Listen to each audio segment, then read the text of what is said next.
Hello दोस्तों, स्वागत है एक बार फिर से आप सभी का हमारे YouTube चैनल एसएस इलेक्ट्रिशियन पर। यहाँ पर आप देख सकते हैं कि LG कंपनी की 190 लीटर की सिंगल डोर फ्रिज है। इस फ्रिज में 2 बार गैस चार्ज हो चुकी है और दोनों ही बार ये फ्रिज चोक हो गई है। चोक हो जाने के बाद ये कूलिंग प्रदान नहीं करती है।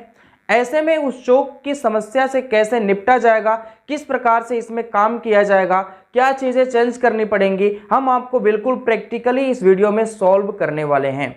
तो अगर आप भी चोक की समस्या से परेशान हैं, एज ए टेक्नीशियन अगर आप काम करते होंगे तो आपके सामने ऐसी समस्या जरूर आई होगी कि आपने हर एक काम सही से किया फिर भी फ्रिज चोक हो गई।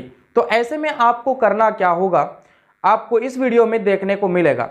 तो आपसे रिक्वेस्ट यही है कि अगर आप चोकिंग की समस्या से बचना चाहते हैं तो इस वीडियो को अंत तक जरूर देखिएगा ताकि आपको काम कैसे करना है वो समझ में आ जाए। तो चलिए हम वीडियो को शुरू करते हैं और देख लेते हैं इस चोकिंग की समस्या को कैसे सही किया जाएगा। तो यहाँ पर हम इस फ्रिज के पीछे वाले सेक्शन में पहुँच चुके हैं। इस फ्रिज के पीछे वाले सेक्शन में पहुँचने के बाद सबसे पहले आपको यहाँ पर एक स्क्रू दिखाई दे रहा होगा इस फिल्टर के आसपास में। इसको इस तरह से ओपन कर लेना है, इस तरह से खोल लेना है। इस तरह से खोलने के बाद अगर फ्रिज में चोकिंग की प्रॉब्लम, आप जानते हैं कि चोकिंग की प्रॉब्लम हुई है, तो उस कंडीशन में आपको करना क्या पड़ेगा, सबसे पहले इस फिल्टर को या कैपिलरी ट्यूब को काटा जाएगा ट्यूब कटर की मदद से। जब तक आपको ये पता ना हो कि फ्रिज में गैस है या नहीं है तब तक आप कुछ नहीं करेंगे, मतलब कि वेल्डिंग गन नहीं चलाएंगे। यहाँ पर देखिए फिल्टर को हम यहाँ से बीच से काट देते हैं। अगर फ्रिज चोकिंग रहेगी तो यहाँ से गैस निकलेगी। हालांकि इस फ्रिज को हमने अपने स्टूडियो में मंगवाया है, तो इसमें क्या हुआ था कि जब फ्रिज लादी जा रही थी इसको किसी वैन पे, किसी गाड़ी पे, तो उस कंडीशन में इसके अंदर थोड़ा सा ठोकर लग गया और इसकी गैस निकल गई, कस्टमर का ये कहना है। तो चलिए हम इस फिल्टर को काट लेते हैं, फिर भी हमको अपना प्रॉपर काम करना है। तो देख सकते हैं फिल्टर थोड़ा सा कट गया, फिर भी गैस यहाँ से नहीं निकल रही। इसका मतलब गैस इसकी लीकेज हो चुकी है। इसके पहले फ्रिज में हमने ही गैस चार्ज किया था और ये गैस चोक हो गई थी। हालांकि इस फ्रिज को जब लादा जा रहा था उस वैन पे, जिस गाड़ी से इसको लाया गया, तो लादते समय इसमें लीकेज हो गया यहाँ से, तो इसकी गैस उड़ गई। तो यहाँ से हम वेल्डिंग करके इस फिल्टर को पहले निकाल लेते हैं और फिल्टर को निकालने के बाद हम आपको दिखाते हैं आगे क्या करना है।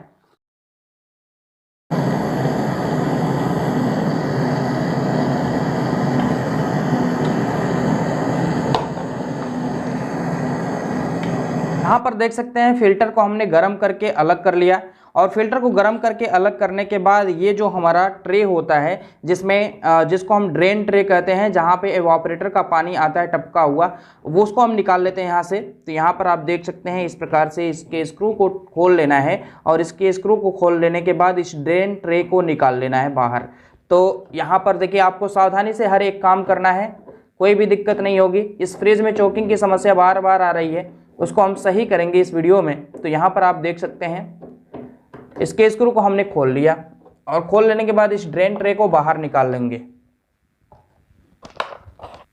इस ड्रेन ट्रे के बाहर निकल जाने के बाद अब हमको करना क्या है, ये जो इसकी चार्जिंग लाइन है, चार्जिंग लाइन में जो एनआरवी वाल्व लगा होगा उस एनआरवी वाल्व को यहाँ से निकाल लेना है। सबसे पहले आपको कंप्रेसर पे ही काम करना होगा, कंप्रेसर के बारे में जानना होगा कि हमारा कंप्रेसर ठीक है या नहीं ठीक है, या फिर इसकी पंपिंग तो फेल नहीं है, इसकी पंपिंग कम तो नहीं है। ये सारी जानकारी आपको पहले ले लेना होगा, उसके बाद आगे वर्क करना होगा। इसके अंदर आयल है कि नहीं है, आयल अगर है तो वो ख़राब तो नहीं हुआ है, ये सारी चीज़ें आपको देखना होगा। उसके बाद ही आप चोकिंग की प्रॉब्लम से बच सकते हैं। तो चलिए हम यहाँ पर ये जो हमारा टर्मिनल ब्लॉक लगा हुआ है इसको भी हम ओपन कर लेते हैं। तो देख सकते हैं इस प्रकार से स्क्रू ड्राइवर की मदद से पेचों को खोल लेना है और खोलने के बाद ये निकल जाएगा। तो यहाँ पर आप देख सकते हैं इस तरह से ये बाहर निकल जाता है। इसके निकल जाने के बाद अब आपको करना क्या है, ये जो इसकी मेन लीड है इस मेन लीड को यहाँ से निकाल लेना है, क्योंकि अभी इसमें बहुत ज़्यादा काम करना होगा, वेल्डिंग वगैरह करना होगा। तो ये जो वायर हैं इसके जलने के चांसेस हैं, इसलिए इनको निकाल लेना है। तो सावधानी से हर एक काम करना है आपको। इसके निकल जाने के बाद अब ये जो हमारा लीड है ये ऊपर में इस तरह से लगा हुआ है, तो इसको हम इस तरह से निकाल लेते हैं। देख सकते हैं कुछ इस प्रकार से ये निकल जाएगा। इस प्रकार से निकालने के बाद इसके रिले और एलपी को भी हम निकाल लेंगे यहाँ से।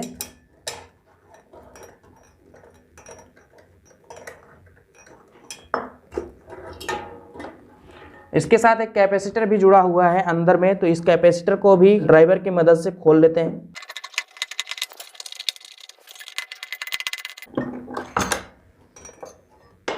तो देख सकते हैं ये कैपेसिटर है, कितने एमएफडी का लगा हुआ है तो वो भी हम आपको दिखा देते हैं। यहाँ पर देखिए 5 माइक्रोफैरड का एक कैपेसिटर लगा हुआ है इसमें। इसको अब यहाँ से हटाते हैं। तो ये इसका मेन लीड निकल चुका है, इसको हम साइड में रख देते हैं। अब यहाँ पर आपको करना क्या होगा, ये जो फिल्टर है इसको कैपिलरी से अलग कर देना होगा, और फिल्टर को कैपिलरी से अलग कर देने के बाद ये जो कंप्रेसर की लाइनें जुड़ी हुई हैं इनको भी खोल लेना होगा, और खोल करके कंप्रेसर को पहले बाहर निकालना होगा। तो चलिए हम पहले यही काम कर लेते हैं।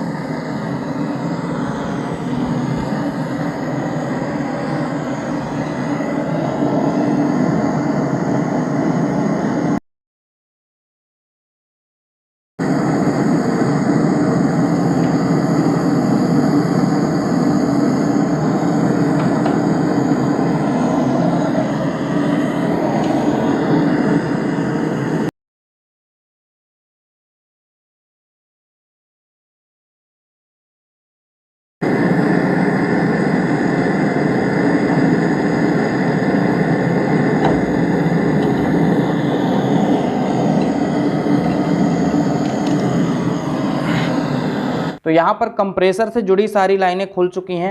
अब इस कंप्रेसर से जुड़ी हुई सारी लाइनें खुल जाने के बाद अब आपको करना क्या है, अब कंप्रेसर में जो पंजे में क्लिप लगा रहता है उस क्लिप को हटा करके इस कंप्रेसर को बाहर कर लेना है। तो चलिए हम ऐसा काम कर लेते हैं। यहाँ पर देखिए क्लिप लगा हुआ है, इस क्लिप को ऐसे उठाएंगे तो ये जो हमारा कंप्रेसर है ये बाहर निकल जाएगा। तो यहाँ पर आप देख सकते हैं कुछ इस प्रकार से, इस तरह से क्लिप निकल जाएगा। और एक क्लिप निकल जाने के बाद हम चारों ही क्लिपों को इस प्रकार से निकाल लेते हैं। 4 क्लिप लगे होते हैं। तो यहाँ पर चारों ही क्लिप बाहर निकल चुकी है।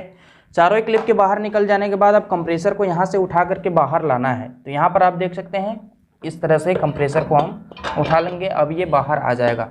तो इस तरह से कंप्रेसर हमारा निकल जाता है। इस कंप्रेसर के निकल जाने के बाद अब हम पहले कंप्रेसर के ऊपर ही सारे एक्सपेरिमेंट को करेंगे, उसके बाद हम आगे बढ़ेंगे।